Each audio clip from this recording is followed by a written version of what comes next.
오늘 우리에게 주시는 하나님 말씀은 시편 118편 21절에서 29절까지 말씀입니다. 구약성경 시편 118편 21절에서 29절까지 말씀 한 절씩 교독을 하시겠습니다. 주께서 내게 응답하시고 나의 구원이 되셨으니 내가 주께 감사하리이다.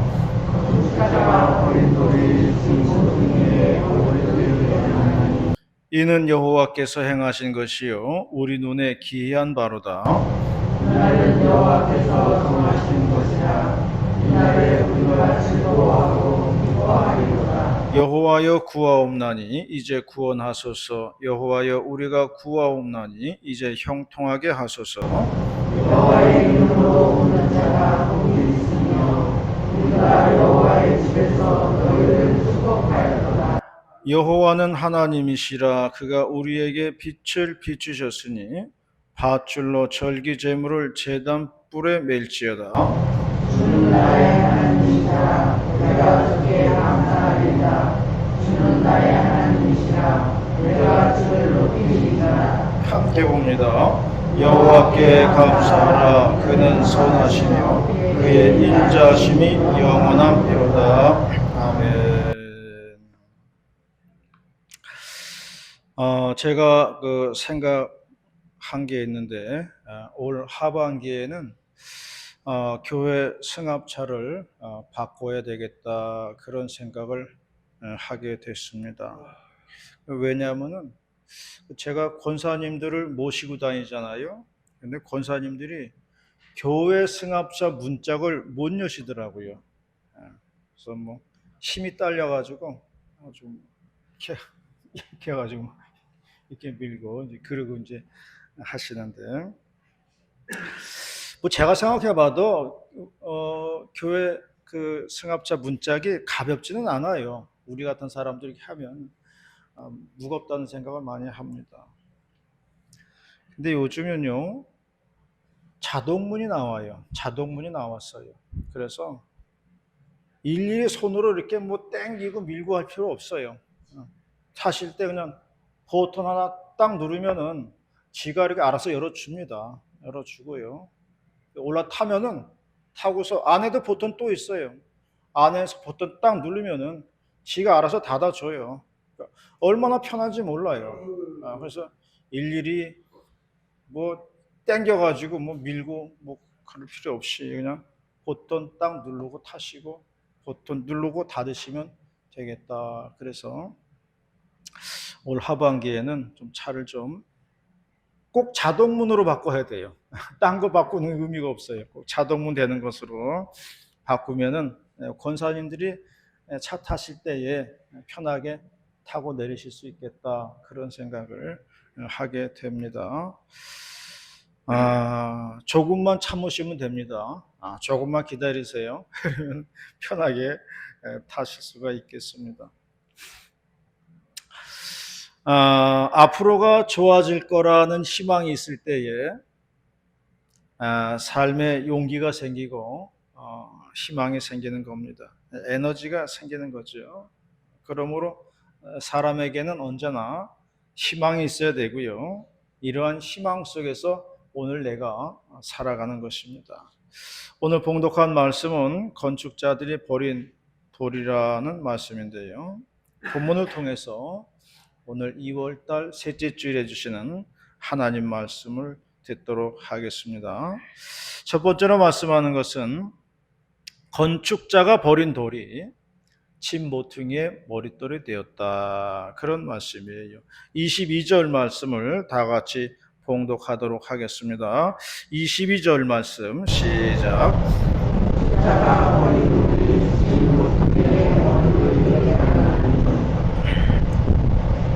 건축자가 보기에는 너무나 허접한 돌이었어요. 너무나 쓸모없는 돌이었어요. 그래서 신경 쓰지도 않았고 주목을 받지도 못했습니다. 그리고 버림을 받았다는 거예요. 그런데 그러한 돌이 나중에 그 집의 머릿돌이 되었더라. 중심이 되었다는 거예요. 그러한 버려진 돌이 중심이 되었다는 그런 이야기입니다. 신약에 보면요, 이 말씀을 인용하는 것을 볼 수가 있는데, 예수님을 이야기할 때에 이 말씀을 인용했습니다. 예수님이 건축자의 버린 돌 같은 존재였다는 것입니다. 이거는 세상 사람들이 예수님을 인정을 안 했다는 거예요.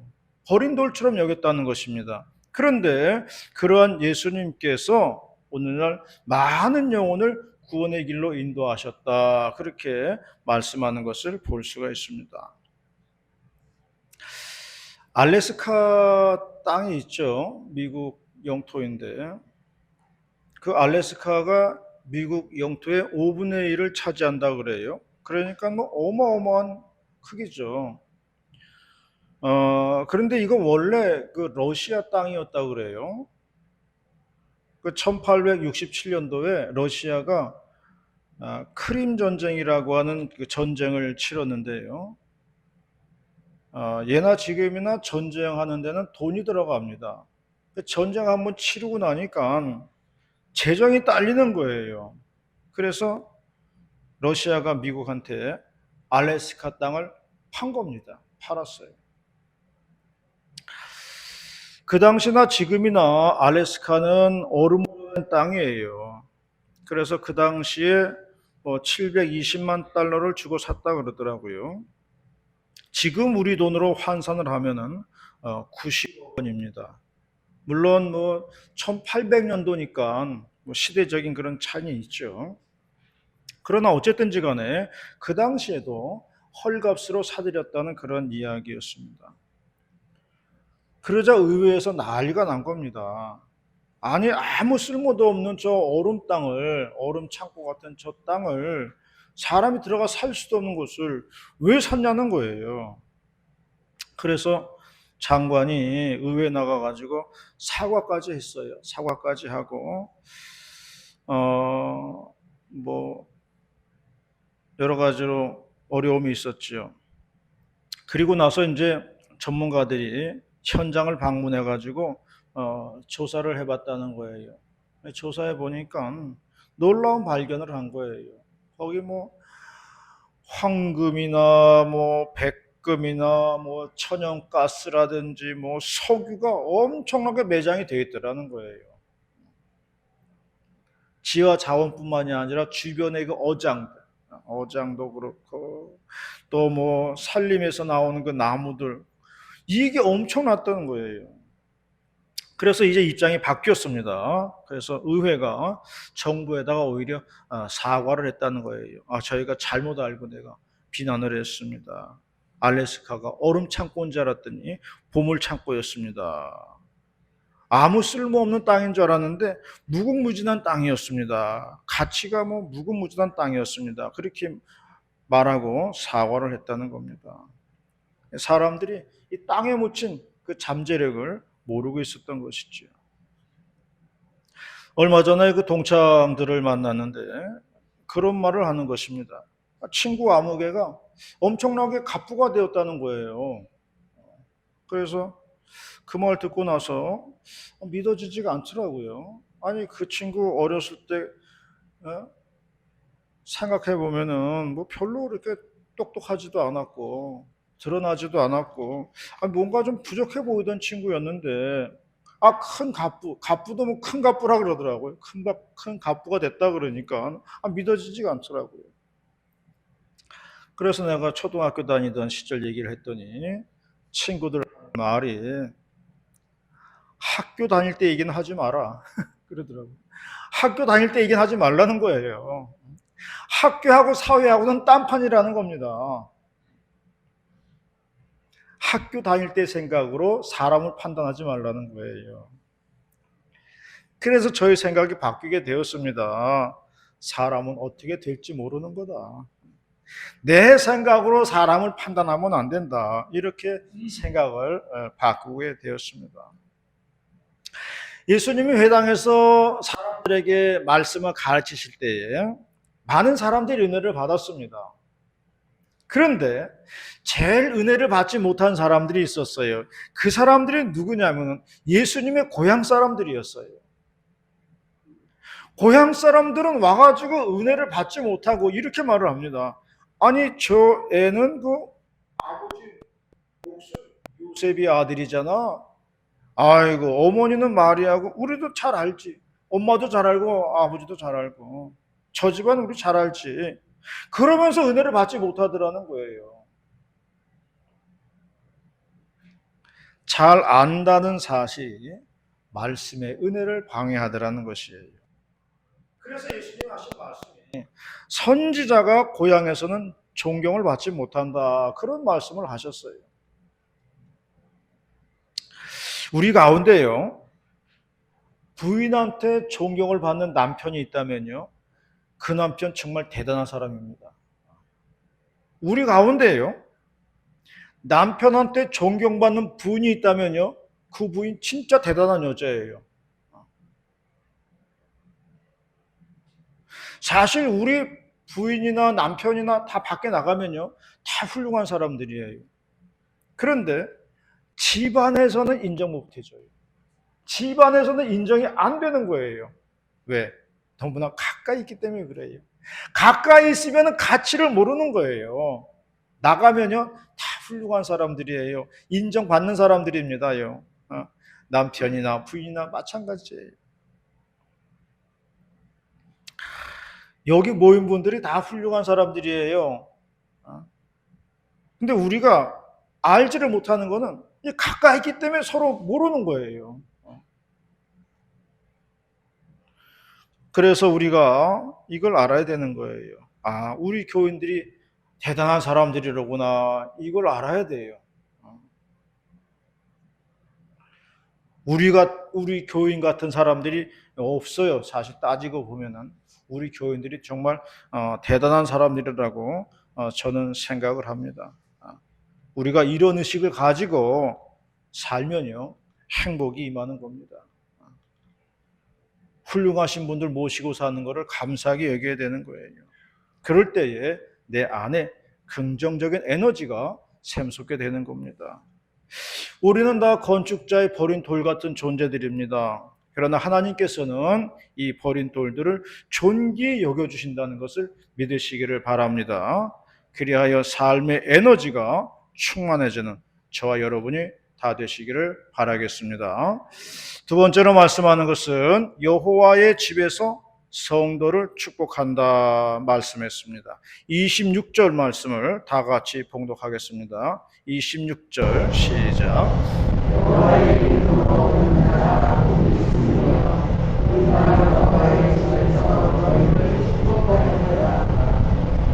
성경은 여호와의 이름으로 오는 자가 복되다고 했습니다. 그리고 하나님의 성전에서 축복을 선포한다고 했습니다. 그러므로 주일이 되면은 교회에 오는 성도들은 축복된 사람들입니다. 하나님은 그렇게 나오는 사람들에게 복을 주신다고 말씀하고 있어요.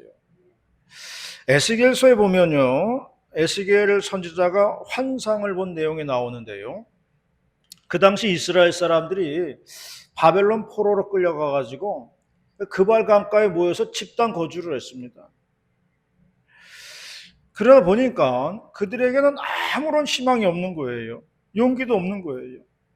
그 에스겔의 영적인 눈으로 보니까 그 이스라엘 사람들이 전부 다 말라빠진 뼈들로 되어 있는 거예요. 말라빠진 뼈의 상태였습니다. 그런데 성전에서 물이 흘러내려오는데요. 처음에는 작은 물줄기 흘러내리더니만 점점 내려오면서 큰 물줄기로 바뀌는 겁니다. 처음에는 발목만 잠기던 깊이에서 무릎에 이제 차고 그리고 허리에 차고 나중에는 헤엄쳐야 되는 큰 물이 되는 것이었어요. 그리고 성전에서 나온 그런 물이 마른 뼈들에게 접촉이 되는 순간 뼈들이 살아나는 환상을 보는 겁니다. 힘줄이 생기고요, 살이 붙고요, 피가 돌면서 산 사람이 되었다는 말씀입니다. 이 환상의 의미는 성전에서 나오는 하나님의 말씀이 사람을 살린다는 것입니다. 사람을 살리는 것은 다른 것이 아니라 하나님의 말씀이라는 것을 말해주고 있는 겁니다. 마른 뼈들이 말씀에 접촉이 될 때에 살아나더라, 이거를 얘기하고 있는 거예요. 그러므로 우리가 하나님의 전에 나온다는 것 자체가 복입니다. 우리가 하나님 말씀을 들을 수 있다는 것이 복이에요. 하나님의 말씀은 마른 뼈와 같은 나의 심령에 새살을 입히고요, 그리고 생명을 불어넣어 주신다는 것입니다. 축복은 다른 게 아니에요. 축복은 다른 것이 아니라 생명이 축복입니다. 내 안에 생명이 들어온다는 게 축복이에요.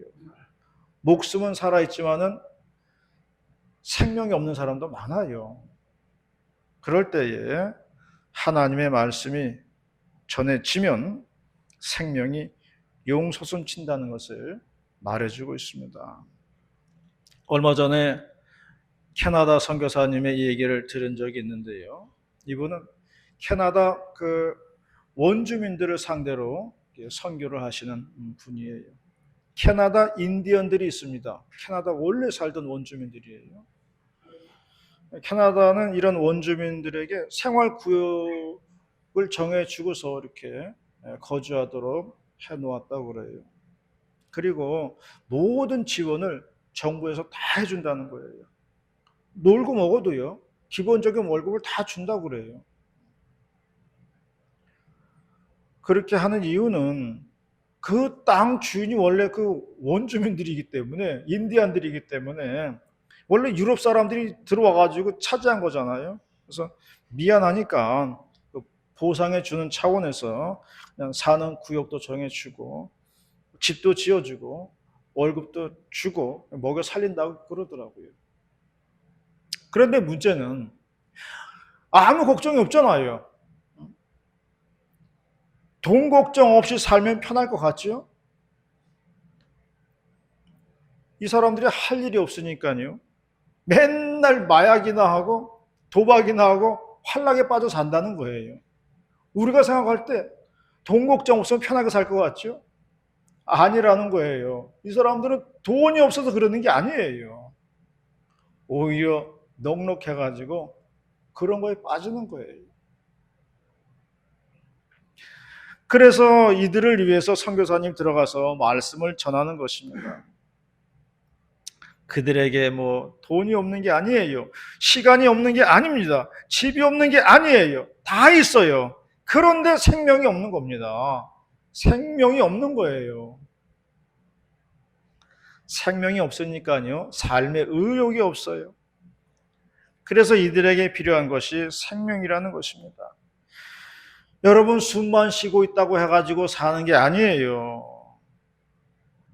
자기 인생을 사랑하면서 무언가를 노력하는 열정이 있어야 되는 거예요. 그것이 사람 사는 모습이에요. 하나님 말씀에는 이런 힘이 있다는 겁니다. 그래서 죽은 영혼도 살리는 거예요.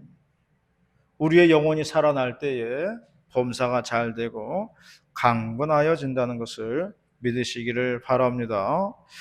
그러므로 교회는 계속 하나님의 말씀을 선포해야 됩니다. 그 말씀이 생수가 되어가지고 지쳐 쓰러져가는 영혼들에게 희망과 용기를 주어야 하는 것입니다.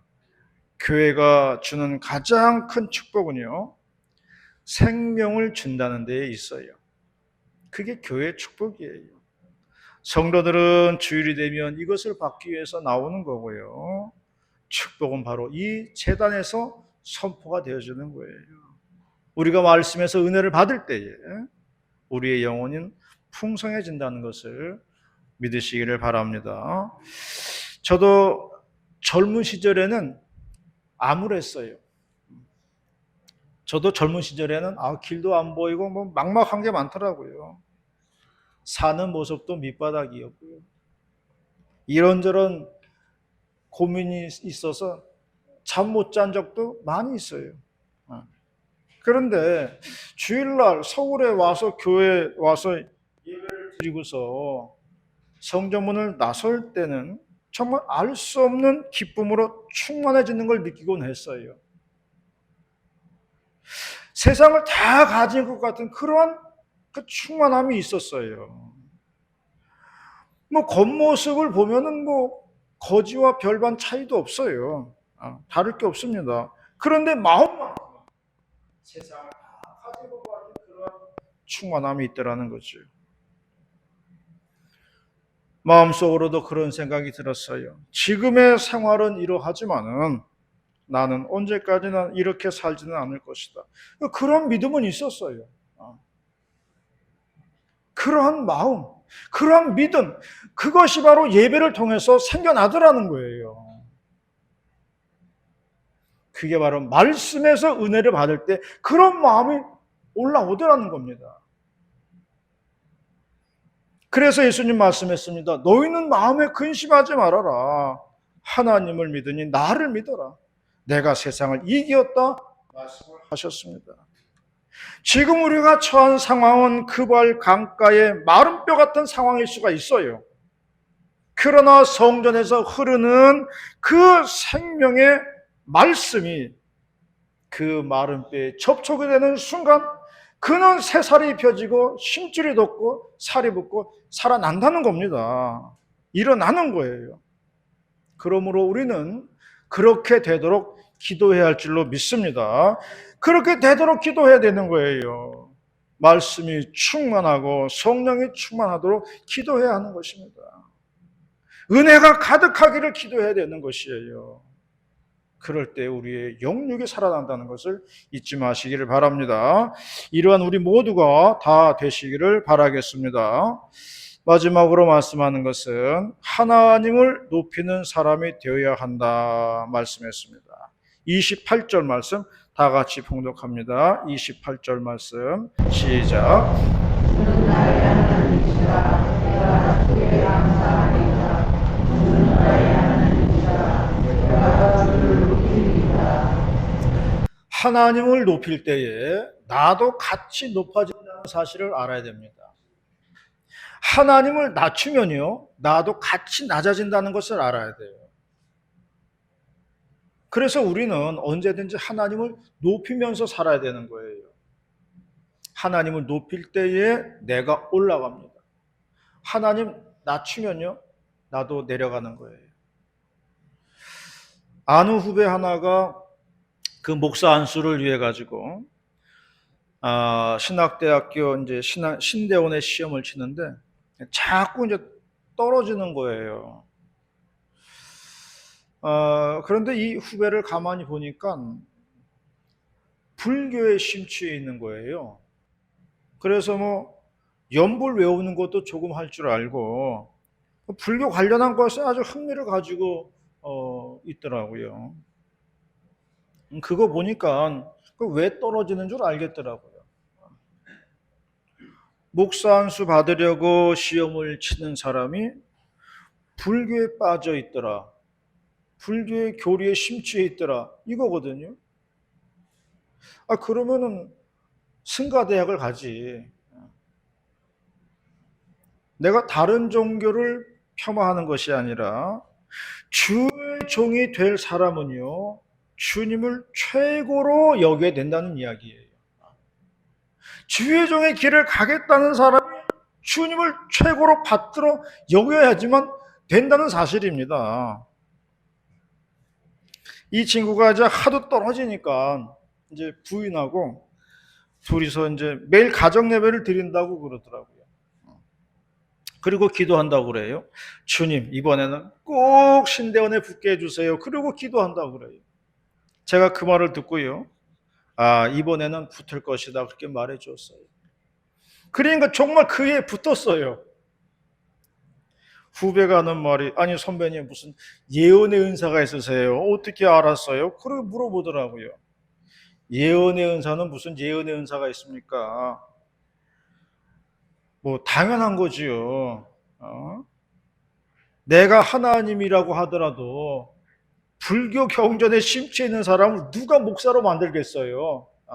누가 목사로 뽑겠어요? 그런 사람을. 하나님을 최고로 알고 성경 말씀을 최고로 아는 사람을 주의 종으로 만드는 거지, 다른 종교에 심취해 있는 사람을 어떻게 목사로 만들겠어요? 그거는 뭐 예언의 은사가 아니라 그냥 상식적인 얘기예요. 뭐든지 다 그냥 상식적으로 생각하면 되는 겁니다. 하나님을 최고로 여기면은 하나님도 나를 최고로 높여주는 겁니다. 내가 하나님을 가볍게 알면은 하나님도 나를 가볍게 여기는 거예요. 그러므로 어찌든지 간에 하나님을 높여야 하고 하나님께 영광을 돌려야 한다는 것입니다. 옆에 사람 띄워주면요, 나도 같이 올라가는 거예요. 옆에 사람 깎아내리면요, 나도 낮아지는 거예요. 그러므로 우리는 남을 존귀하게 여겨야 되는 겁니다. 그래야 나도 존귀함을 받는 것이에요. 그래서 예수님도 말씀하셨어요. 남에게 대접받고 싶은 대로 너도 남에게 그렇게 하라는 겁니다. 대접받고 싶은 거 있지? 남에게 그렇게 하라는 거예요. 그러면 그렇게 받는다는 겁니다. 그게 예수님의 말씀이에요. 주는 나의 하나님이시라. 내가 주를 높이리이다 말씀했습니다. 언제나 주님을 높이면서 사시는 저와 여러분이 다 되시기를 축원합니다. 기도하시겠습니다. 사랑과 은혜가 많으신 아버지 하나님 감사합니다. 오늘도 이렇게 거룩한 주일날 불러주셔가지고 귀한 말씀 주시고 은혜 받게 하시니 감사합니다. 마른 뼈와 같은 심령들이 있다면 생명을 입게 도와 주시옵시고 다시금 회복이 되고 일어나는 놀라운 역사 은총 임하게 도와 주시옵소서. 할렐루야 감사드리며 예수님의 이름으로 기도 올리옵나이다. 아멘.